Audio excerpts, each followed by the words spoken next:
طفلي حبيبي طفلي حبيبي. السلام عليكم ورحمة الله تعالى وبركاته. الحمد لله رب العالمين، ثم الصلاة والسلام على أشرف الأنبياء والمرسلين سيدنا ونبينا مولانا محمد صلى الله عليه وسلم وعلى آله وأصحابه ومن تبعه بالهدى بإحسانه إلى يوم الدين. وبعد. Alhamdulillah, tumtamani Allah subhanahu wa ta'ala kwa ribasa mwaminiu jajuri tumfune zaburi mtume wetu Muhammad sallallahu alaihi wasallam yakubanje yake ni masahaba yake kama sisi on samina hada musadire iye mudini mene Allah subhanahu wa ta'ala kwa siku ya kiyama. Amin.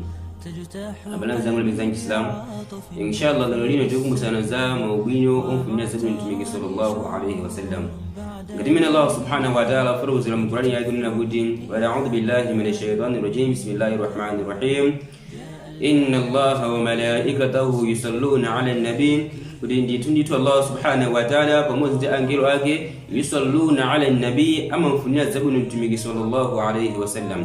Pamoja kama wao ameni wa Allah subhanahu wa ta'ala abwala mudila antamini alokrubilila kunena buti ya ayyuhalladhina amanu wa inu ameni makrubilila Allah subhanahu wa ta'ala sallu alayhi wa sallimu tasliman. Mfuneni zabuni mtumiki wetu Muhammad sallallahu alayhi wasallam. Abana zangu mizangi Islam kufunia zabuni mtumiki sallallahu alayhi wasallam tima biye zabuni uzujuru wa mbili.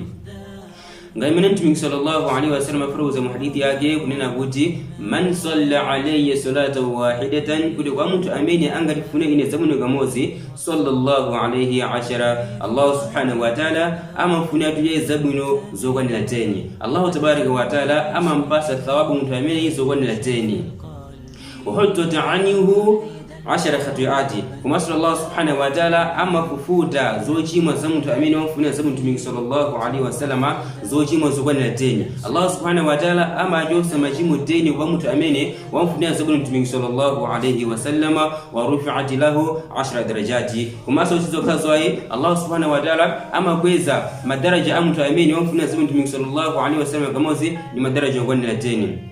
Barazanga Islam tendi kana ndo esa kufuna sababu mtume sallallahu alaihi wasallam ni chino jona kuti basira kiyama tsaka ni mmoja mtume sallallahu alaihi wasallam ngati mtume sallallahu alaihi wasallam safuro zona kuti aula nas bi yawm al-qiyamah, kuti mtu ameni ali okuni dogo mbili aula nas bi yawm al-qiyamah, mtu ameni ali upamana kwa mbili kwa ile sura kiyama aktharuhum alayhi salati, ni mtu ameni ama julukisa mwanifuna ni zabuni kwa basula basi.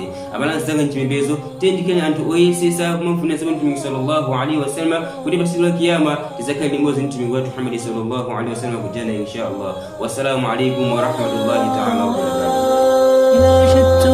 بالذي شاءت إرادته لا